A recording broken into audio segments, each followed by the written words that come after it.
యేసుక్రీస్తు నామంలో బెతస్తా విడుదల పరిచర్ల తరపున మీ అందరికీ ప్రేమపూర్వకమైన వందనాలు. ఈ దిన వాక్య ధ్యానము, యెహోవా నా పక్షమున కార్యము సఫలము చేయను. కీర్తనల గ్రంథం 138వ అధ్యాయం 8వ వచనం. ఈ సృష్టి అంతటి కన్నా ఆయనను నమ్మిన ప్రజలంటే ఆయనకు అతి ప్రియము.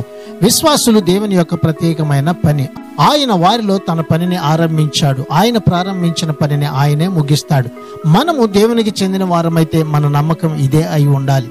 మనుషులు ఒక పనిని మొదలుపెట్టి నిరుత్సాహం వల్ల గాని, డబ్బు లేక గాని, అనారోగ్యం వల్ల గాని మధ్యలోనే ఆపివేయవచ్చు. అయితే దేవుడు అలా కాదు. ఎవరిలోనైనా ఆయన తన కార్యం మొదలు పెడితే దానిని పూర్తి చేయడమే ఆయన ఉద్దేశం. తప్పకుండా అలా చేస్తాడు కూడా. ఇది నా వాక్యాన్ని బట్టి మీ కొరకు దేవుడు ఆరంభించిన పనిని, మీరు ఎంతో కాలంగా ఎదురు చూస్తున్న కార్యాన్ని ఆశ్చర్య రీతిగా ప్రభువు మీ కొరకు జరిగించబోచు ఉన్నాడు. ఈ నెలలో ఈ కార్యాన్ని మీరు చూడబోచు ఉన్నారు. ప్రార్థన.